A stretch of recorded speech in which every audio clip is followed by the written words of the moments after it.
हमें कोई बाल दिवस मनाना है, बाल बच्चों के बीच में, बालकों के बीच में, चिल्ड्रंस के बीच में हमें अपने इतिहास के पुरुषार्थ को, उस बहादुरी को, उस साहस को, उस करेज को, उस वैलर को अगर बताना है, तो क्या हमारे पास ऐसे साहसी लोग नहीं थे?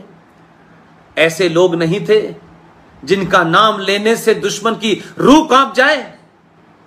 अगर हम बहादुरी की बात करते हैं, बच्चों को बहादुर बनाना चाहते हैं, तो हम किसी कायर के, किसी ऐसे आदमी के जन्मदिन जो खुद पूरे जीवन जिसने कायरता से गुजारा हो, जो अपने गोरे साहब की परिभाषा को लिखता हो, उनके रहमो करम पे भारत का प्रधानमंत्री बना हो, तो 14 नवंबर को भारत के अंदर क्यों चिल्ड्रंस डे मनाया जाएगा? अगर चिल्ड्रंस डे मनाना है तो गुरु गोविंद सिंह के पुत्रों ने जिस वक्त उनसे यह कहा गया, सरहिंद के नवाब ने कहा कि इस्लाम कबूल कर लो, 6 साल का फतेह सिंह और जोरावर सिंह दोनों ने बड़ी आंखों में आंखें डाल के कहा कि हम वाहे गुरु के अलावा किसी को नहीं मानते।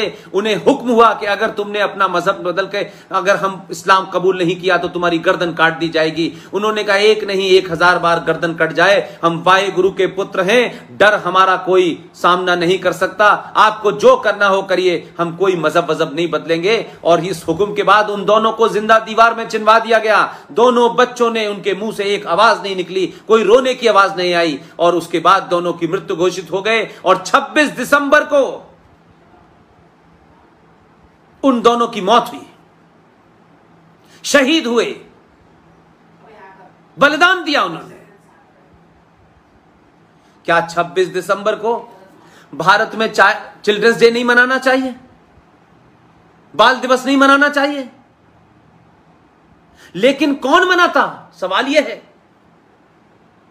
क्योंकि अगर इस देश के बच्चों को यह बताया जाता कि तलवार की जोर पर एक मजहब आया था, उस मजहब के राजा बादशाह आए थे, उन्होंने गुरुद्वारे तोड़े, मंदिर तोड़े, लूटा, लेकिन कन्वर्जन भी किया, तलवार के जोर पे किया, तो हमारे आज के बच्चे भ्रमित नहीं होते। ये लव जिहाद नहीं होता, ये लैंड जिहाद नहीं होता, क्योंकि ये कहानी नहीं सुनाई, क्योंकि ये कहानी हमारे सिलेबस का हिस्सा नहीं है। सिलेबस का हिस्सा है चाचा नेहरू। किसके चाचा थे, किसने उन्हें चाचा बनाया? हमारे सिलेबस का हिस्सा है बिना खड़ग बिना ताल दे दी तुम्हें आजादी, साबरमती के लाल ने।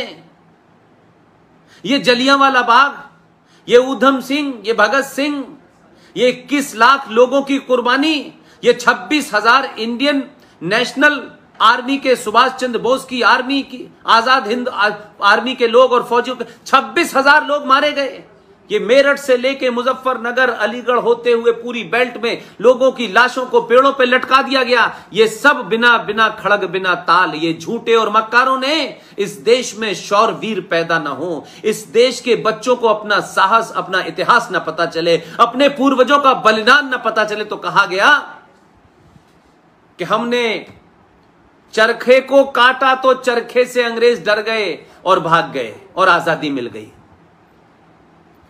आजादी मिली नहीं, अंग्रेजों ने जाने के बाद अपने दलालों को सत्ता पे बिठाया, और उन दलालों ने बहादुरों को समाप्त करने के लिए क्या किया कि सुभाष चंद्र बोस को तो उन्होंने पहले ही समाप्त कर दिया। सन 1958 तक सुभाष चंद्र बोस का जो बचा हुआ परिवार था, उसकी सर्वेलेंस होती थी, उसकी जासूसी होती थी, और उन्हीं के वंशजों ने 1984 कराया। और अभी आत्मा नहीं भरी उनकी, उनको लगा नहीं, अभी सिखों में बड़ी ताकत है। उनके वेलोर को कमजोर करने के लिए जो उनको रूट थी, वो रूट काटी गई, जिसके खिलाफ आज मैं पूरे देश में पूरा एक मोमेंटम खड़ा करने वाला हूं, एक मूवमेंट खड़ा करने वाला हूं, उसको पूरी ताकत देने वाला हूं। और सत्यों पे, तथ्यों पे, संविधान और वो जो गजेटेरिया पास हुआ है, उसके सारे तथ्यों के बाद मैं बात करता हूं। मेरी बात में रिटोरिक्स नहीं होता। 1993 में कांग्रेस पार्टी के प्रधानमंत्री के ऊपर एक दबाव डाला गया। 1984 में जिन्हें हमने एक तरफा जिन्हें मारा था, जिन्हें हमने समाप्त करने की कोशिश की थी, वो समाप्त नहीं हुए। इनकी जो रूट है, जो ताकत है, उससे इन्हें काटो। तो 84 के बाद सलमान खुर्शीद ने जो लिखा वो सबको पता है। आज तक दुनिया के बड़े बड़े कमीशन बनते हैं, इस कमीशन के षड्यंत्र का आज तक पता नहीं चला। ये वैसे ही षड्यंत्र का पता नहीं चल रहा जैसे माधवराव सिंधिया 5 देश के पत्रकारों के साथ अपने नए जहाज में बैठ के उड़ा और वो जहाज को क्या हुआ और वो मर गए। नहीं पता चला कि जयपुर से दिल्ली के बीच में वो जो सड़क पे भारत का पूर्व गृह मंत्री था, जो प्रधानमंत्री का बड़ा स्ट्रॉन्ग कंटेंडर था, आज तक उसकी मौत हुई, ना उसका पोस्टमार्टम हुआ और ना ही किसी को पता चला। इसी तरीके से बहुत से लोगों का पोस्टमार्टम नहीं हुआ। वो गद्दार छुप गए, फिर निकले, फिर बाहर आए और 93 में उनकी सत्ता आई। तो आपने 93 में एक खेल खेला जिनका इस्तेमाल 1984 में ये जाफराबाद और ये सीलमपुर से निकलने वाले जिहादी मुसलमानों का इस्तेमाल आपने नकाब लगा के करवाया था 1984 में। आपको उनको कुछ पुरस्कार देना था। तो कितने शातिर लोग हैं। 1992 के अंदर आपने, आपके प्रधानमंत्री ने, पता था आपको क्या हुआ, और 93 में सरकार का एक नोटिफिकेशन जारी हुआ और वो नोटिफिकेशन ये निकला कि इस देश में 5 मजहब के मानने वाले लोग माइनॉरिटी में हैं।